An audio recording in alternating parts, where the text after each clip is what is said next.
안녕하세요. 예보라입니다. 여러분, 어떻게 하면 내 나이에 비해서 조금 더 돈을 빠르게 모을 수 있을지 고민하고 계신가요? 저 같은 경우에는 20대 가장 큰 목표가 1억을 모으는 거였어요. 자산 1억 달성. 근데 이 1억이라는 숫자가 굉장히 커 보이고 멀게만 느껴져서 이게 모으기가 되게 막막하더라고요. 사실 이렇게 큰 돈을 한 번에 모을 수 없기에 작게라도 조금씩이라도 모으는 습관이 굉장히 중요한데요. 저는 단시간에 아둥바둥 악착같이 모으는 것은 금방 지칠 것 같아서 살 건 사고 여행 갈 건 여행 가면서 스트레스 없이 돈을 모으는 습관들을 만들어 나갔어요. 그렇게 작년 11월 27살에 자산 1억을 달성할 수 있었습니다. 여러분들도 지금부터 제가 설명드리는 7가지의 습관들을 지켜나가시면 원하시는 목표 금액을 금방 달성하실 수 있을 거예요. 첫 번째, 지속 가능한 짠테크. 작은 돈도 소중하게 여겨야 덜 쓰고 더 모은다고 생각이 들어서 짠테크로 돈 모으는 습관을 들이기 참 좋다고 생각하는데요. 저는 직장 생활을 하다 보니 시간의 효율을 생각하게 되더라고요. 만약에 30초 영상을 봤는데 3원을 번다? 하면 저는 3원도 너무 소중하지만 시간이 조금 더 아깝지 않을까? 이런 생각이 들면서 저는 짠테크도 지속 가능한 짠테크를 할 수 있는 것들을 알아보기 시작했어요. 그래서 짠테크 중에서도 시간이 많이 들거나 많이 걸어야 하는 것은 개인적으로 하고 있진 않아요. 단시간에 짠테크를 할 수 있는 것은 계속해서 하고 있답니다. 지금부터 제가 하고 있는 짠테크를 소개해 드릴게요. KB페이, 페이브, 토스, 여신티켓, 네이버페이 이렇게 하고 있는데요. 저는 다 클릭하는 것으로만 하고 있고 몇 초 안에 몇십 원에서 100원씩 벌 수 있으니 모으는 재미도 있고 현금화가 가능해서 쓸 곳이 많아서 좋더라고요. 여신 티켓 같은 경우에는 여자분들은 피부과를 많이 가시잖아요. 피부과 돈 아끼기에 진짜 최고랍니다. 짠테크를 하게 되면 작은 돈도 소중하게 여길 수 있어가지고 저는 짠테크가 돈 모으는데 굉장히 좋다고 생각해요. 이렇게 제가 말한 것만 다 매일같이 하더라도 하루에 1분 아니면 2분 정도밖에 쓰지 않거든요. 근데 1분, 2분 투자해가지고 100원 이렇게 벌 수 있으니 이 부분에 대해서는 굉장히 효율이 좋다고 생각하고 계속해서 저도 짠테크를 하고 있어요. 짠테크를 하면서 소소하게 부수입이 생기는 것도 재미있고 모으는 재미를 알게 되다 보니 돈을 더 모으게 되는 것 같더라고요. 1억이라는 1000만 원이라는 이런 큰 돈부터 모으려고 하면 너무 막막하기에 짠테크로 작은 돈부터 조금씩 모아가는 습관을 들이는 게 굉장히 좋다고 생각합니다. 두 번째, 재밌게 보는 재테크. 항상 경제 공부를 해야 되는 것을 머리로는 알고 있는데 퇴근 후에는 하기가 정말 어렵더라고요. 돈 모으고 싶은데 어떻게 모을까? 생각은 하면서 집에 와서는 계속 TV만 보고 쇼츠만 보고 재밌는 영상들만 보는 것이 계속 반복이 되더라고요. 그래서 경제 공부는 정말 시작부터 하기가 힘들구나 이렇게 생각이 들어서 그렇게 저도 계속 안 해왔는데 요즘에는 좀 재밌게 쉽게 설명을 해주는 콘텐츠들도 굉장히 많으니 이런 걸로라도 저는 보려고 하고 있어요. 특히나 저는 따로 시간을 내서 보는 거는 좀 아깝다고 생각이 들기에 출퇴근길이나 출근 준비를 할 때 로션을 바를 때 밤에도 샤워하고 나서 로션 바를 때 틈 날 때마다 재밌게 볼 수 있는 것을 찾아보려고 했어요. 그렇게 해서 찾아봤더니 인스타에는 인스타2니 있고 유튜브에는 경제, 주식 유튜버들이 있더라고요. 인스타2으로는 어플렌 0413님, 도니님, 돈실먼지님 이렇게 저는 보고 있고 유튜브로는 기리님을 보고 있어요. 인스타2으로는 어렵게만 느껴지는 재테크, ISA 통장, 연금저축, 채권 등 만화로 설명을 해주시니까 정말 초보자들도 쉽게 이해할 수 있고 좀 더 편하고 재밌게 즐길 수 있더라고요. 이런 거 글로 보기에는 너무 지루하잖아요. 그래서 이런 것을 만화로 재밌게 풀어주시니까 이런 거에 대해서 경제 지식이 조금씩 늘어나는 게 느껴졌어요. 그래서 여러분들도 하기 어려우시다면 먼저 인스타2로 이런 인플루언서들을 먼저 구독을 해서 보시는 것을 추천드립니다. 정말 유용한 정보들이 굉장히 많더라고요. 그리고 유튜브 기린님은 매일같이 영상을 올려주시거든요. 하루에 뉴스같이 경제 상황, 주식 뭐 이런 것을 알려주시기 때문에 굉장히 잘 보고 있습니다. 저는 이렇게 따로 시간을 내진 않고 제가 틈 날 때마다 보고 있거든요. 이렇게 조금씩 쌓인 경제 지식이 나중에는 훨씬 더 큰 힘이 될 거라고 믿고 있어요. 그러니까 여러분들도 겁내지 말고 따로 시간을 낸다 생각하지 말고 꼭 출퇴근길이나 로션 바를 때 이렇게 한 번씩 5분이라도 이렇게 보시는 것을 추천드릴게요. 그리고 세 번째, 파킹 통장 활용, 금리 비교하고 예적금 가입하기. 설마 아직까지 0.1% 주는 일반 입출금 통장을 사용하고 계신가요? 아니면 적금 넣기 전에 며칠이라도 돈을 불리고 싶으신가요? 예금 넣긴 애매하고 돈이 조금씩 남으신가요? 그러면 지금부터라도 2%, 3% 주는 파킹 통장으로 바로 바꿔보세요. 똑같은 입출금 통장으로 편리하게 사용할 수 있는데도 이자가 무려 20배, 30배가 차이가 납니다. 이거 정말 왜 안 써? 하는 정말 꿀같은 통장이에요. 똑같이 입출금이 편리한데 이자만 20배, 30배라니까요. 여러분 정말 안 쓸 이유가 없는 통장인데 많이 모르고 계시고 활용을 못 하시는 분들이 많아서 이렇게 알려드리려고 해요. 저 같은 경우에는 월급 받자마자 다 파킹 통장으로 바로 그 날에 옮겨 놓습니다. 파킹 통장을 옮겨 놓으면 그 자동이체를 걸어 놔가지고 파킹 통장에서 직접 이체가 되도록 하고 있어요. 그러면 단 며칠이라도 월급 받은 돈을 불릴 수가 있고 몇천 원씩 짜투리 금액이 계속해서 들어오기 때문에 굉장히 좋습니다. 그리고 저는 이사를 앞두고 있기에 약간 비상금 같이 써야 할 돈이 있을 것 같거든요. 이번 12월에. 그렇기 때문에 이 돈들을 예금을 들기에는 기간이 안 되고 그래서 적금을 들기에도 애매하고 이러다 보니까 요즘에는 그래도 금리가 좋은 파킹 통장에 넣어놓고 있어요. 대표적인 파킹 통장 3가지 알려드릴게요. 카카오뱅크, OK저축은행, SBI저축은행이 있는데요. 현재 OK저축은행은 500만원 이하 3.3%, 500에서 1억까지는 3% 주고 있고요. SBI저축은행은 1억 이하 3.1% 주고 있고 카카오뱅크는 1억 한도로 2%가 있습니다. 그래도 파킹 통장인데도 3%대가 있으니 일반 입출금 통장의 30배예요, 30배. 파킹 통장은 정말 단비 같은 통장이기에 없으시다면 지금 바로 만드시는 것을 추천드릴게요. 정말 만들기도 쉽고 사용하기도 쉽고 그냥 너무너무 좋은 통장이다. 그리고 저는 예금이든 적금이든 항상 1년짜리를 들고 있는데요.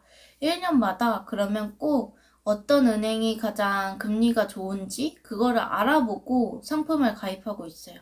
단순히 내 주거래 은행에서 예적금을 찾는 게 아니라 네이버에 예금 금리, 적금 금리 이렇게 검색만 하더라도 금리가 높은 순대로 쫙 나오거든요. 그래서 그 은행들을 한 번씩 우대 조건을 보면서 비교해 가면서 들고 있습니다. 여러분 지금은 그렇게 시드가 크지 않지만 앞으로 시드가 커져서 1억이라고 하면 1억의 0.1%는 10만 원이에요. 만약에 금리가 0.5%까지 차이가 난다고 하면 무려 50만 원이나 1년에 차이가 나게 됩니다. 굉장히 큰 금액이에요. 그래서 항상 가입할 때마다 어디 은행이 가장 높은 금리를 주고 있는지 비교를 해가면서 가입을 하시는 게 더욱 좋다고 생각해요. 이렇게 작은 습관을 하나하나 들이는 게 이게 평생 간다고 생각을 하거든요. 그리고 저는 요즘에는 예적금뿐만 아니라 새롭게 더 나아가서 외야 RP 이것도 가입해봤고 발행보험도 가입해봤어요. 이런 재테크 툰이나 유튜브 영상으로 많이 접하다 보니 이런 것들을 활용 안 할 이유가 없더라고요. 그래서 저는 예적금뿐만 아니라 다른 상품들도 많이 활용을 하고 있습니다. 여러분들도 금리가 높은 것을 알아보다 보면 다른 재테크 상품에 대해서도 조금씩 관심을 갖게 되기에 이렇게 알아보는 습관이 되게 좋다고 생각해요. 4번째, 공모주. 사실 저는 주식을 하면서 많이 잃기도 했고 조금 벌기도 했는데요. 그래서 주식을 하세요 이렇게 말은 절대 못하겠어요. 하지만 공모주는 꼭 한번 해보세요 이렇게 말해주고 싶습니다. 소수의 공모주 말고는 대부분의 공모주는 정말 이익이 나는 경우가 굉장히 많더라고요. 손해가 나는 것보다 이익이 나는 공모주가 훨씬 더 많기 때문에 저는 여러분들이 조금 알아보시고 공모주 참여를 적극적으로 하셨으면 좋겠어요.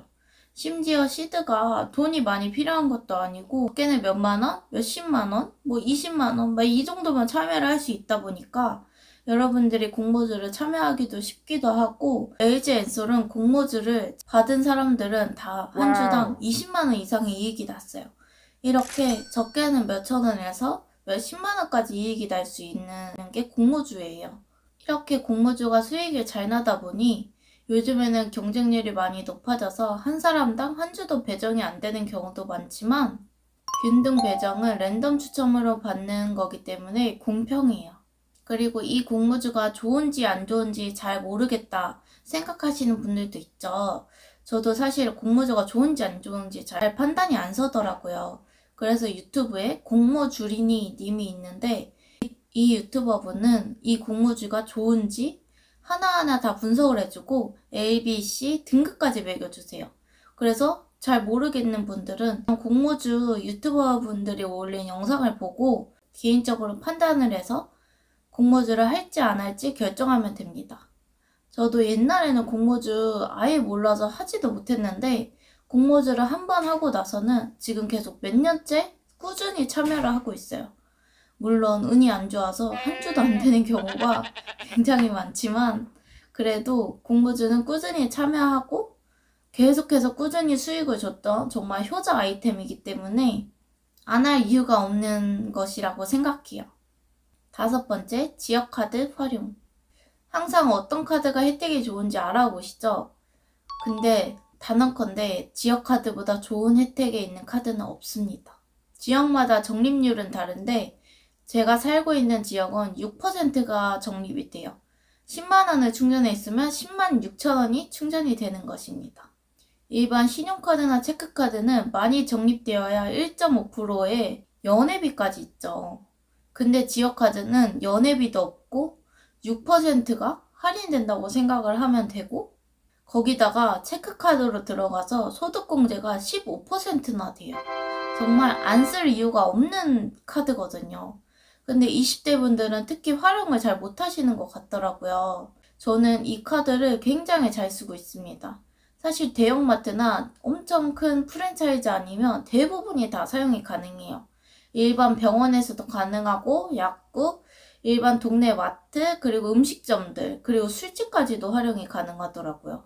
그래서 정말 돈을 아끼기에 평상시에 쓰는 카드로 정말 최고랍니다.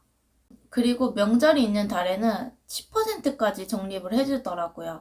그래서 명절이 있는 2월 아니면 뭐 9월 이럴 때는 무조건 한 달에 최대 한도로 혜택을 받을 수 있는 30만원까지 충전을 하고요. 저는 평상시에도 20만원, 30만원 충전을 해서 병원이나 뭐 마트나 그리고 음식점 이렇게 많이 결제를 하고 있습니다. 그리고 병원비는 실비를 활용할 수도 있는데 실비에다가 지역카드를 결제하면 더 저렴하게 받을 수가 있어요. 운동도 지역카드를 긁는 것이 이득이랍니다. 30만원 결제하면 18,000원이 무료예요. 18,000원으로 치킨 한 마리 사 먹을 수 있겠죠? 이렇듯 이렇게 적립률이 높은 카드는 세상에 없습니다. 그렇기 때문에 꼭 지역카드를 많이 활용하시길 바랄게요. 6번째, 할부는 웬만해서 하지 않는다. 저는 신용카드를 몇 년째 사용하고 있지만 할부는 웬만해서 사용하고 있지 않아요. 30만원이든 80만원이든 100만원이든 그냥 일시불로 결제합니다. 제가 한 번은 할부를 해봤는데 할부를 하면 눈앞에서 나가는 돈이 적다 보니까 더 간과하고 많이 쓰게 되는 것 같더라고요. 실제로 다 합치면 100만원인데 한 달에 20만원씩 작은 돈이 나가다 보니까 이 돈에 대해서 신경을 안 쓰게 되더라고요. 한 번에 100만원 나가면 어떻게든 허리띠 졸라 매서 조금이라도 아껴 써야지 생각을 하는데 20만원씩 나가려면 뭐 이 정도야 뭐 이렇게 생각하고 넘기게 되는 경우가 많아서 저는 그 이후로 할부는 웬만해서 하고 있지 않습니다. 할부의 늪에 빠져버리면 정말 무섭다고 하더라고요. 가방도 할부, 마사지기도 할부, 피부과도 할부 이렇게 긁다 보면 카드깡까지 가는 경우도 주변에서 봤어요. 그렇게 저는 할부는 웬만해서 하지 않고 일시불로 결제하고 있답니다. 하지만 금액이 500만원이 넘는다면 할부를 하고 파킹 통장에 그 돈을 넣어두면서 불리는 게 더 좋을 수 있습니다. 그래서 저는 할부를 아예 하지 말라고는 하지 않고 웬만해서 하지 않는다고 말씀을 드렸어요. 예를 들어 결혼 준비를 하게 된다면 가구도 사야지, 뭐 피부과도 끊어야 되지, 뭣도 사야지 엄청 돈이 많이 들게 되죠. 그렇게 해서 500만 원, 1000만 원 그냥 긁게 되더라고요. 근데 그런 돈은 한 번에 나가기에도 너무 부담이 크게 되고, 그리고 이 돈을 파킹 통장으로 3%씩 이렇게 불려 놓는 것이 훨씬 더 이득이거든요. 그렇기에 파킹 통장에 있는 이유를 한번 확인해 보시고 비교하시면서 할부를 긁을지 아니면 일시불을 긁을지 결정을 하시길 바랄게요. 너무 작은 금액에도 계속 할부를 하는 습관이 들이면 저는 그건 안 좋기 때문에 추천을 드리지 않고 있어요. 그리고 추가적으로 아셔야 될 게 1.5% 이렇게 적립되는 카드들이 일시불로 긁을 때는 포인트 적립이 되지만 할부로 긁으면 아예 적립이 되지 않습니다. 만약 100만 원 긁어서 1.5%면 15,000원을 포인트로 받을 수 있는 카드인데 이것을 할부로 긁다 보면 그냥 0원이에요. 포인트 적립이 0원. 이것도 아시고 계산하시는 게 좋겠죠? 그리고 마지막 7번째, 남하고 비교하는 습관 버리기. SNS가 생기면서 안 친한 사람들의 소비 습관을 계속해서 접하게 되더라고요. 여행을 다녀온다던가 명품을 사거나 아니면 오마카세를 먹거나 호캉스를 하거나 안 친한 사람들의 소비 습관을 계속 접하다 보니 어느 순간에 자기 자신과 비교를 하는 습관이 생기는 분들이 많을 거예요. 하지만 이러한 비교하는 습관은 정말 안 좋은 습관입니다. 저 친구는 여행을 많이 다니는데 나도 가야 하는 거 아니야? 아니 저 친구도 호캉스를 가고 오마카세를 먹는데 나도 먹어야 되나? 아니면은 다들 다 하나쯤은 티파니코 가지고 있고 반클리프 가지고 있는데 나도 사야 하는 거 아니야? 이러면서 휩쓸리면서 소비 습관이 안 좋게 되는 경우가 많더라고요. 남과 본인을 비교하면서 호캉스든 명품이든 쉽게 결제를 하게 되는 안 좋은 소비로 이어지게 됩니다. 본인이 진짜 갖고 싶은 것도 아닌데 휩쓸려서 사는 것은 정말 멍청 소비예요. 사람은 시기 질투하는 게 본성이어서 누구나 할 수 있지만 그 시간이 크고 길어지다 보면 자존감도 낮아지고 안 좋은 소비 습관만 남게 되더라고요. 여러분이 잊지 않으셔야 될 게 SNS에는 힘든 것은 하나도 안 올라오고 좋은 것만 올리는 거예요. 근데 그 좋은 것을 하나부터 열까지 다 쫓아가려다 보면 정말 마음 건강도 안 좋고 통장 건강에도 안 좋습니다. 비교하지 않고 자신만의 길을 가는 것이 중요해요. 만약 이렇게 노력을 했는데도 계속 거슬리고 비교가 된다면 단호하게 그 친구랑은 SNS 친구를 끊는 것이 더 마음 건강에 좋을 거예요. 눈에 계속 보이면 비교를 할 확률이 높기 때문에 그냥 안 보이게 차단을 하는 것도 하나의 방법이더라고요. 그 친구 SNS 볼 시간에 인스타로 재테크툰을 하나 더 보시는 것을 추천드릴게요. 이렇게 해서 조금 더 돈을 빨리 모을 수 있는 7가지 습관을 알려드렸는데요. 저는 이 습관들이 차곡차곡 쌓이면서 무난하게 1억을 모을 수 있었습니다. 이제 1억을 모았으니 다음 목표는 2억이에요. 2억. 1억을 모아보면 2억은 조금 더 빨리 모을 수 있다고 하는데 2억을 모을 때에도 현재 지키는 습관들을 꾸준히 지켜가면서 계속해서 모아보려고 해요. 여러분들도 이런 사소한 습관들로 스트레스 없이 건강하게 빠르게 목표한 금액을 모으시기를 바라겠습니다. 다음 주에는 더욱 유용한 영상으로 돌아올게요. 안녕!